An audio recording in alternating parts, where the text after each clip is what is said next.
Hello and welcome to this live broadcast from CGTN. Thank you for joining us. My name's Martin Lowe. Today we're in Phnom Penh, the capital of Cambodia. We're on the banks of the Mekong River. The Mekong River is always in the news. It's the most controversial river in Southeast Asia. There's always a lot of contentious behaviour about its future.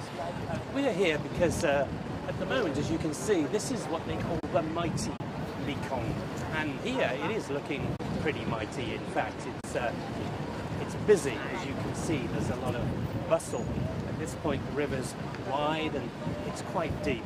It's a very busy waterway, and there's a lot of ship navigation going on. Now, that's how people would like to see the whole length of the Mekong. But there are some areas where, sadly, it isn't quite as healthy as it is here. There are some places where the river narrows quite considerably, and at times it's also very, very shallow, and there are some channels that are blocked by rocks and rocky outcrops which prevent ships from going up and down. Now, trying to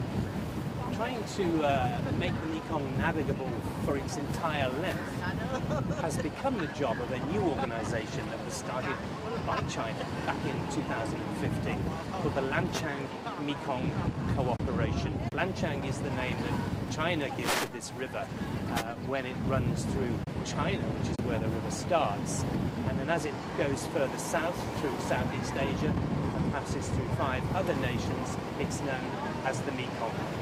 Now, the Lancang-Mekong Co-operation is the first organisation ever to include all 6 of those countries. There have been other groups that try to monitor the health of the river, but they have various different memberships. But this one, the LMC, this new one that China started, is the first one that all 6 nations have belonged to. And for that reason, it's getting a reputation for getting things done and getting things done quickly. Its job, primarily, is to safeguard the river for the future, to oversee its commercial development, but at the same time try to ensure that its natural environment is preserved.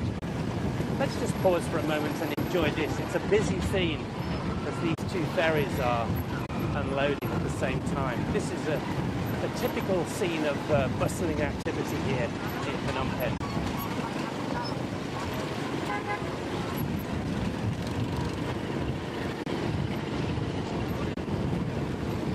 People use these ferries to either go right across the river to the far side, the far bank, where of course there are more communities, or there's an island. It's actually a peninsula. But there's what is effectively an island in the middle of the river. One of the ferries goes to the island, one goes across to the far bank. These motorcycle-powered tuk-tuks are the common form of taxi transport here. Obviously a handful of private cars, but mostly tuk-tuks and motorcycles. This ferry runs all day, every day. It's always busy.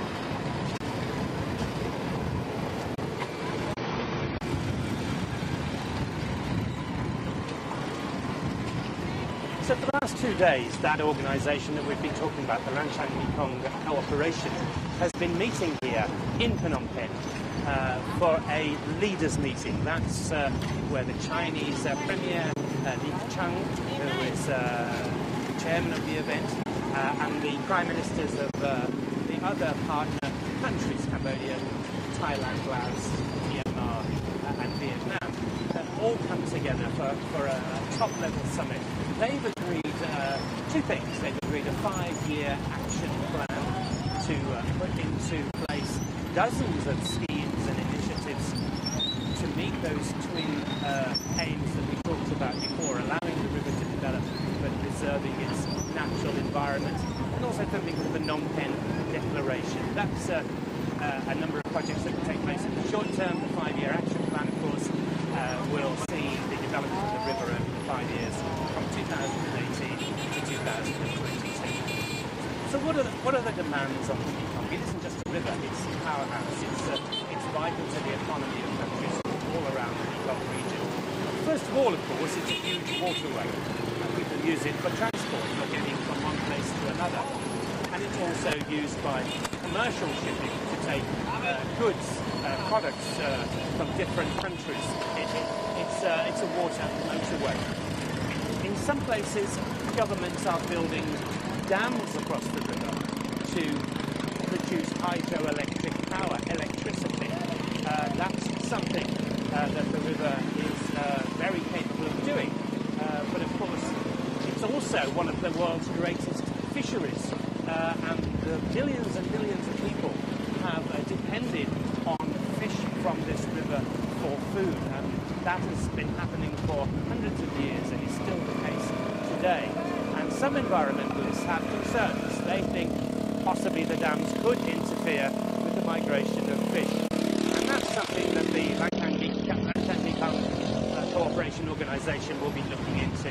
Also, the river, of course, provides water to irrigate the rice fields, and it carries sediment, which is also very necessary for agricultural growing. So all of these competing demands in the past were almost taking place in opposition to each other, and countries were finding it difficult to come to agreements, and stalemates were being reached, and no real progress was going forward. But the Lancang-Mekong Cooperation has made a very, very impressive start to bringing that into line. And now it's very much a feeling that the consensus is the name of the game, and there's a lot more consensus now than there was before. Countries are coming a lot closer together as a result. And also the LNC, although it started out to look after this, the Mekong River, it's already turned into a much broader political organisation. It's got another aim now of bringing countries of the Mekong region closer together in terms of economic growth, in terms of security, and in terms of cultural ties. And as a result of that, trade between China and the countries of the Mekong has increased tremendously over the last couple of years, as has investment by China in Mekong countries, particularly here in Cambodia. China is the biggest investor in Cambodia from overseas. The investment was running at something like $12.5 billion US by the end of last year. Now that's about 36% of all investment in Cambodia from any source. And also overseas aid. That's running at about $250 million US a year, and lots of projects are taking place, helping Cambodia claw its way out of its poor past to become a developing nation. We can talk a little bit more now and learn a little bit more. While you look at the river, we can talk more about that with a representative of the Cambodian government who's joining us. Thank you very much for joining us today. Mr. Uk Kim Seng. Yeah. Did I say that correctly? Yes, correct. Okay. That's correct. Thank you very much for taking the time. As a Cambodian, the Mekong must mean a great deal to you. How much does this river mean to the country of Cambodia? Actually, today, I mean the summit of Mekong Lancang Cooperation taking place at the time. Cambodia also and China celebrate the 60th anniversary of the bilateral relation between the two countries. And at this time, I would like to tell, especially the people all over the world, where we are standing. And there is the main Mekong River that flows all the way from Tibet, from China. It's over 4,200 kilometers from there up to the South China Sea there. And it's my pleasure to talk to you about the significance of this cooperation summit that Cambodia with China co-host this for the other countries in the sub-region like Vietnam, Laos, Myanmar, and Thailand. Yep. I've talked a little bit about what's been happening at that summit for the last couple of days. Let me come up to date. Today, the Chinese Premier Li Keqiang is still here. He's having an official visit today. He's going to be meeting the King of Cambodia, and he's going to be having talks with your Prime Minister, Mr. Hun Sen. Cambodia and China have a very close relationship. Relations have never been better. What sort of things do you think the Chinese Premier and certainly the Prime Minister of Cambodia will be talking about? Actually, the Chinese delegation will pay a courtesy visit to our king, and after that we'll hold talk with our Prime Minister.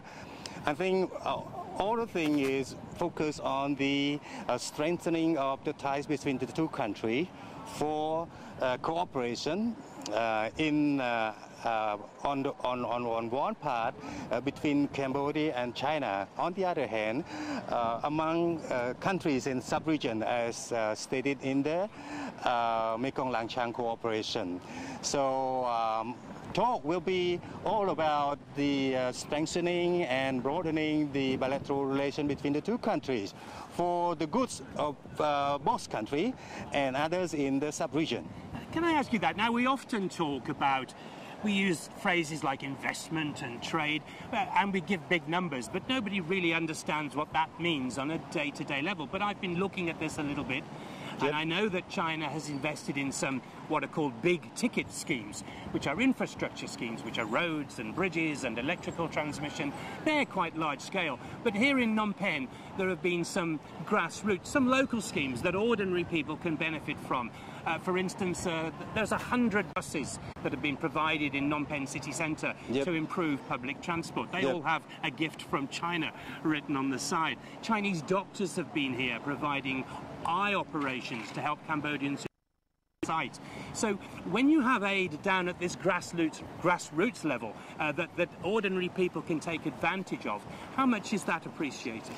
Actually, we can see, as you said, about the public transportation in the being improved, and we have the public services for transportation for the people, especially in this capital city of Phnom Penh, and the other infrastructure, like we have the bilateral cooperation between the two countries, like building bridges, crossing Mekong River, because here you can see this is the intersection of the river before it flows down to the South China Sea. So we need a lot of infrastructure like road, communication, bridges. So for this time, it's very good opportunity for Cambodia to benefit this kind of cooperation for mutual interest. And it is also a good time for Cambodia to build up the country after a long time of war. And now we have a complete peace in the country. So that is why Cambodian people can benefit this from the Chinese part. Cambodia has had a difficult history, as you mentioned. It's had a civil war. It's long had a problem with drought and not being able to get water to some of the rural areas. There are lots of natural challenges facing this country, and as a result, it has remained historically fairly poor. But things are changing, things are improving. The country, I'm told, has been posting GDP growth of 6 or 7% every year for the last dozen years or so.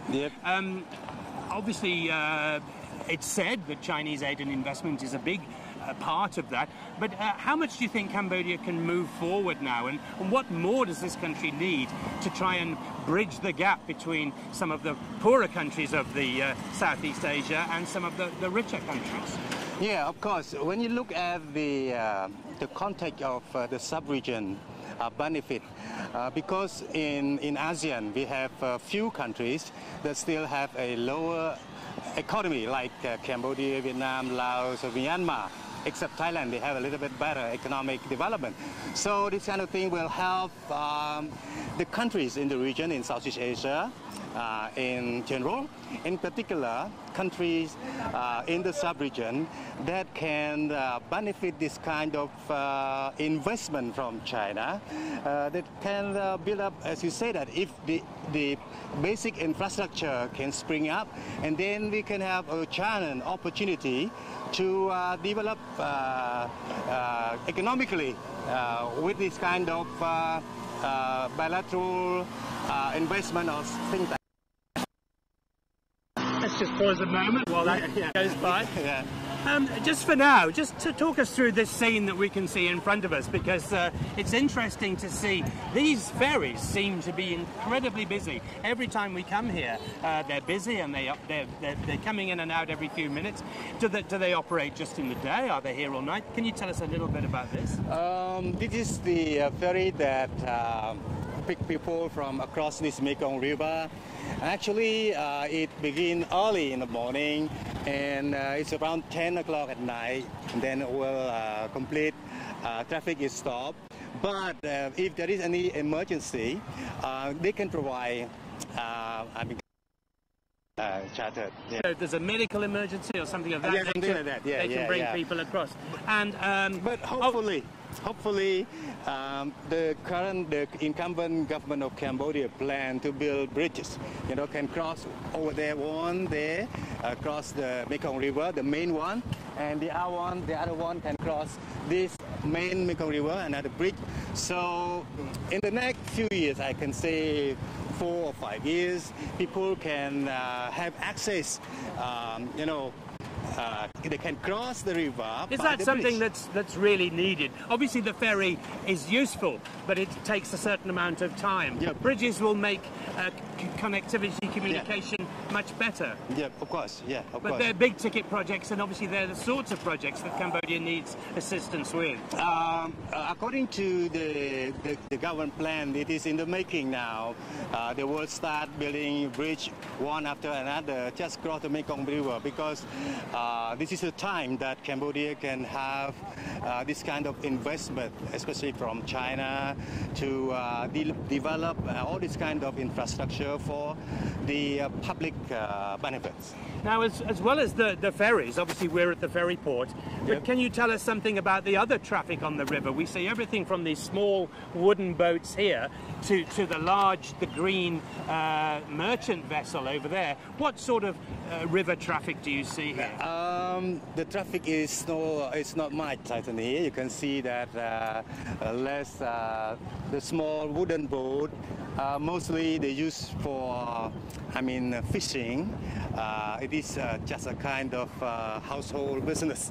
They're fishing, something like that. That's a private family business. Yeah, they'll get themselves a boat and they'll come out here. Yeah, of course. They can do Of course, the some Mekong fishing. has always been famous for providing fish to people. Yep, of course. And over there you can see the large boat there is they drain the sand for construction. Ah, it's a sand dredger. Yeah, sand, yeah. That one over there, the green one. Okay. And do you get commercial traffic? I know that this river here goes all the way to Siem Reap and Tonle Sap Lake, which is a very huge inland lake, very well known in Cambodia. Yeah. So this is obviously a vital. That's quite a distance, isn't it? Yeah. It's a long way from here to Siem Reap. And as you say, the main Mekong running over there, all the way from China over to our left down to Vietnam and the South China Sea to our right. Yep. A total length of more than 4,500 kilometers. Something like that. These are enormous. 4,220 kilometers down there from China to the Vietnam and to South China Sea. Yeah. And coming back to today's business, so the Chinese Premier Li Keqiang is paying this courtesy visit to the King of Cambodia. Yeah. I think that will be very much to promote goodwill and to build on the links that these two countries have managed to achieve. I know that Mr. Li said yesterday that he thought that this was very much a new era for relations between Cambodia and China, which was perhaps given quite a kick-start when the president of China, Xi Jinping, came here back in 2016. I was here for that visit. I remember when Mr. Xi went to the Royal Palace and met the King, and he also met Mr. Hun Sen. That was seen very much as a successful visit, and a lot of extra aid was generated after that. China was able to provide help in many areas, and Premier Li is saying that he sees his visit as very much building on those close ties that have been getting ever closer. Is that how it's seen in Cambodia? How do you feel about your relationship with China? Is it perhaps the closest relationship you have with another country? Actually, Cambodia have bilateral relation with many countries in the world, and in particular in the region, Southeast Asia. With China, we have a long time relationships in 1958, right? Today is 2018 marked the 60th anniversary of the bilateral relation between the two countries. You can see that as China is a good friend of Cambodia, and Cambodia a good friend of China, and today it can mark another step of development to strengthen and to broaden the bilateral relation between the two countries for the good of all these peoples. Yeah. I've also spoken to some colleagues of yours in the Cambodian government who've said that one thing they very much appreciate is that, of course, Cambodia receives aid from other countries as well. It receives aid particularly from the United States and has done so for a very long time. But currently it seems the United States is placing some conditions, and they want their aid used for social reform and maybe for promoting their Western style of democracy. Chinese aid comes without those conditions, and it is, as we've said, it's for more basic products that people can actually use in their daily lives, whether they're roads, bridges, healthcare, or even buses to go backwards and forwards to work. So I've heard it described that China's aid is coming with no strings attached, whereas other foreign aid does have conditions. How much is this appreciated? I think our government appreciate all, with or without condition.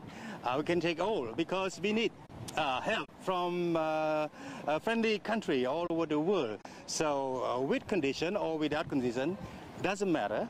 But Cambodian government can implement, all parts of the bilateral relation in aid acceptance like that. I think that's a very diplomatic answer, but I think there's no doubt. Some people are suggesting that some countries are trying to interfere with Cambodia's domestic policies, and that's not always just a helping hand, whereas I think it's appreciated that other aid from China and places elsewhere is something that they can spend how they want. So, but yes, of course, Cambodia does need all the help it can get. Cambodia is making huge steps forward. Is this something that you are surprised about? It must be something that you very much welcome. Actually, we welcome, because, as I said, that with or without condition, that especially in the first general election in 1993, we have developed a lot of things in several fields. Like, for example, we talk about democracy, for example. It is Khmer democracy, Cambodian democracy, and it is moving forward. It's not very good like other country, but it's all right. That's why I say without or with condition, it do not matter at all. With the Cambodian government, we can work together and step forward, not backward. Yeah. And Cambodia is certainly a wonderful place to come and visit. Thank you very much for your time, sir. Thank you so much for that, you're welcome. That insight. Yeah, you're welcome. So let's look a little bit more at the river. What's happening right now? Yeah, it's a fine day to be by the water. It's pretty windy today. I hope that hasn't interfered too much with the broadcast. I'm told that it's fairly common at this time of the year to have quite big winds here at this part of the Mekong. So, that official visit by the Chinese Premier Li Keqiang is going ahead. In addition to the kinds of aid we've already talked about, there are other schemes being implemented. Things like education. China is offering scholarships for people from Southeast Asian countries to go to study in Beijing and other cities. And also, it's trying to very much improve all the relations between all of the countries of the Mekong region. hundreds more flights are taking place now. Connectivity between countries is very much an issue and very much part of China's good neighbour policy, and it's also its policy of Belt and Road to try to connect the Asian countries. So a number of new aeroplane routes have been created between the two countries. So it's very much a coming together of the countries of this region. Another ferry now filling up very quickly while we watch.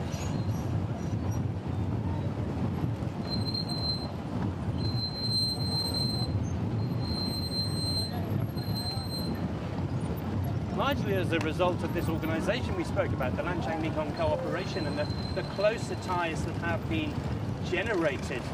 Certainly a trade between China and the other 5 countries of the Mekong region has, last year alone, bilateral trade was something like $170 billion US.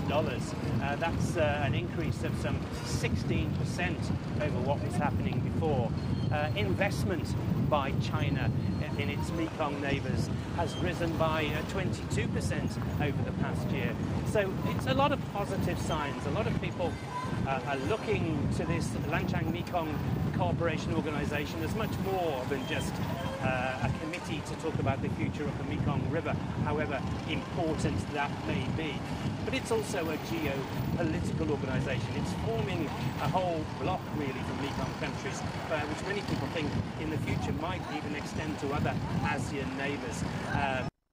People are the speed at which it's operated. Things have notoriously happened quite slowly in this part of the world, but the LMC, which has been formed only a little over 2 years, has achieved an awful lot. Dozens of programs and policies have been implemented, and many, many more are being pushed forward. And people say the reason for that is because there's a tremendous amount of goodwill between the nations. Everybody realizes that something needs to be done to bring all of these countries together, and certainly to address very much the wealth gap, which we spoke about briefly a few moments ago. But we have countries in this region who are doing pretty well economically and financially, and traditionally have been high performers. And we have others who have always struggled. There's no doubt that for many Cambodians, life is still a struggle. There's still a lot of poverty here. But this has traditionally been one of the world's poorest countries, and now is making those advances. As we've heard, it's seeing year-on-year growth of 7% or above, which is, even though starting from a fairly low base, that's a very, very impressive performance economically. And that's very much one of the aims of the LMC organisation, to try to narrow the wealth gap between Southeast Asia's richest and poorest countries.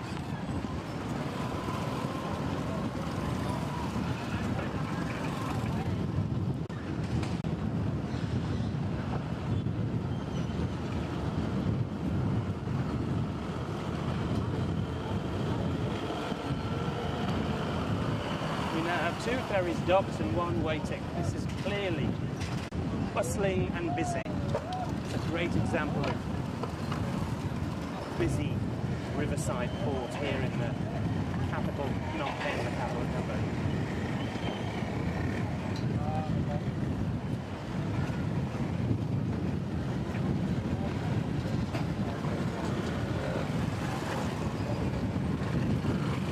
You can probably see from the flags how windy it is. Possibly it's affecting the sound quality. I hope you can hear us okay, as long as you can see our pictures, because it really is an interesting place to come and look at. We heard that these ferries operate from very early in the morning to very late at night. But if necessary, if there's an emergency, medical emergency, or some other kind of event which demands an urgent crossing, they can be called out by the authorities for special journeys. Clearly this is a service very, very much relied upon by Cambodians. Every single one of these ferries seems to be busy, seems to be full. See some of the motorbikes screaming off. Motorbikes here in Cambodia, obviously the #1 form of transport, as in many Southeast Asian countries.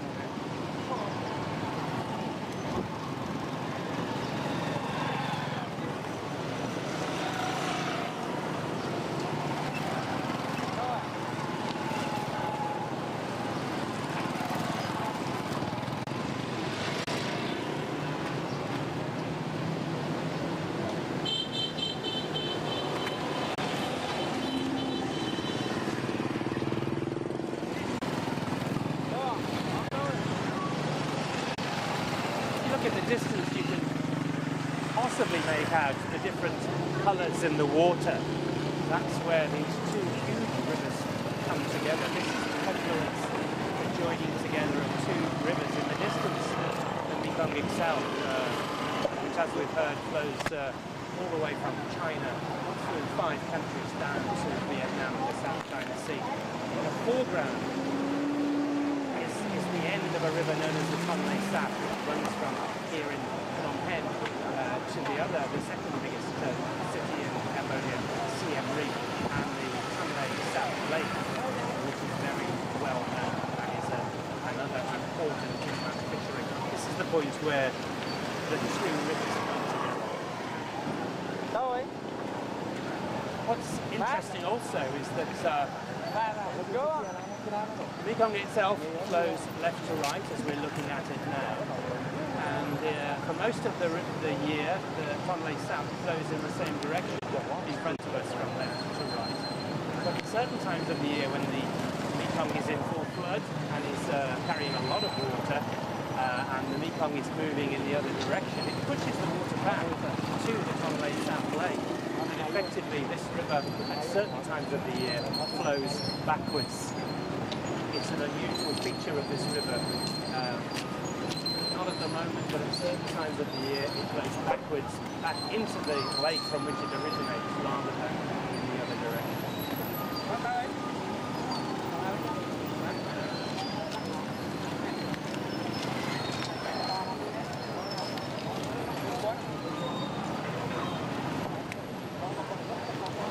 Sorts of trade, goods, people going backwards and forwards with their shopping or just travelling from one place to another using this ferry.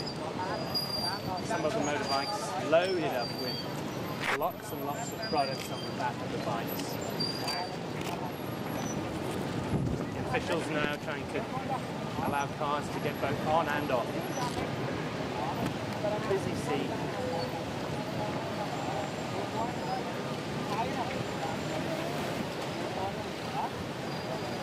Just behind the ferries, you can see one of the pleasure boats that go up and down the Mekong. This looks like an accommodation vessel, blue and white one, in the middle of the river.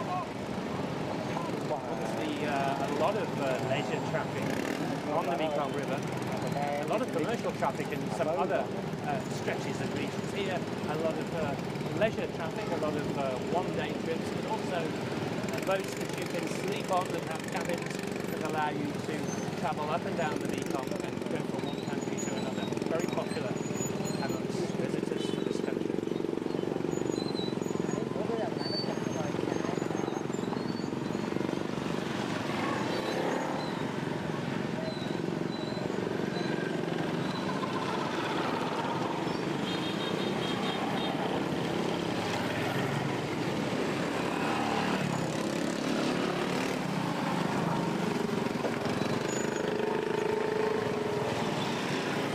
So if we look over to the right-hand side, we can see some of the riverfront developments that's taken place behind that long line of Cambodian flags. There are shops and restaurants. They've created a waterfront promenade. It's a popular place at night for people to go to. And of course you have the cooling breeze from the river on some of these hot Southeast Asian evenings.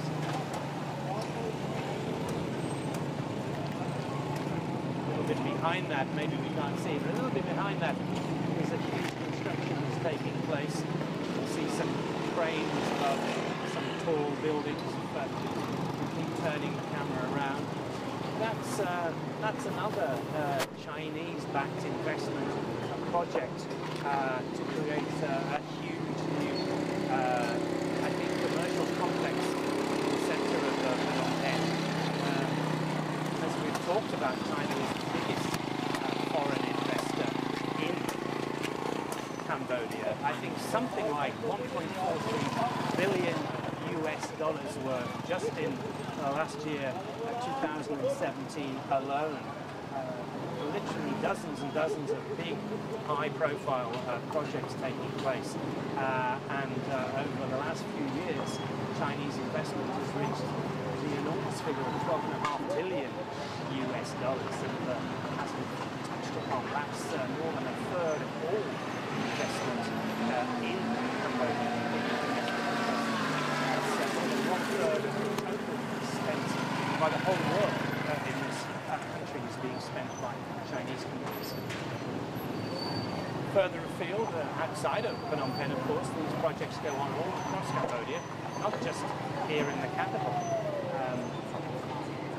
The CGTN in 2016, we travelled to Siem Reap to film the opening of Cambodia's largest sugar processing mill, which was built at a cost of $360 million by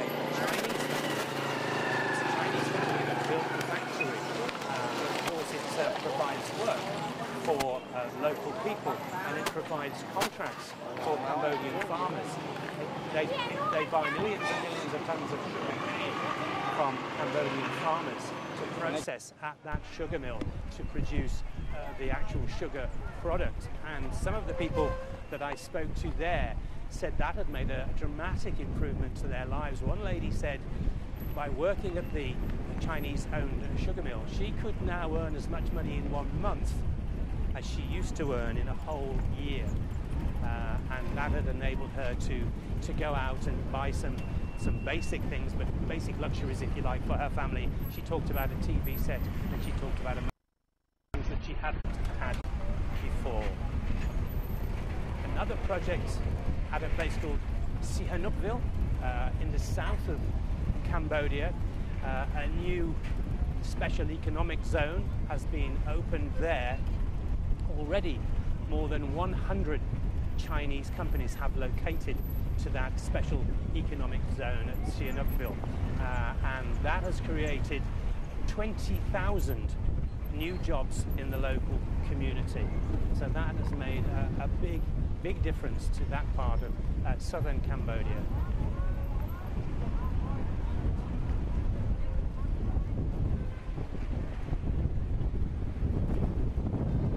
I think possibly we're coming to the end of our time here on the banks of the Mekong River. We hope you've enjoyed this insight into Cambodia. We hope you've enjoyed the pictures of this bustling riverside scene. We've told you a little bit about the relations between China and Cambodia. This is something that's often talked about, but hopefully today we've given you a bit more of an understanding of how it works on a practical level, why it's appreciated so much here, and why it's part of a broader good neighbour policy across Southeast Asia. China, of course, gets something out of all this as well. China admits and says it welcomes very much the fact that it gets peace and stability in the region, which is very good for China and for China's ambitions to become an ever more developing nation. But along the way, everybody else is being helped as well. So that's why they often use this phrase, win-win situation. And another one we hear is South-South cooperation. South-South is a term that the economists dreamed up for developing nations helping each other. And clearly this is a part of the world that is very vibrant and where a lot is taking place. A lot of economic growth is occurring. Some countries are further along the road than others. Cambodia is one of those that has a bit of catching up to do. But certainly the work of the LMC, the Lancang-Mekong Cooperation, and the close friendship and ties between China and Cambodia are doing everything they can to try to pursue that journey and to look and try to create a better future for all. Anyway, that's enough from here. Thank you very much for joining us. We hope you'll join us again next time. But for now, that's all. Thank you very much. Hope you've enjoyed the broadcast. Bye-bye.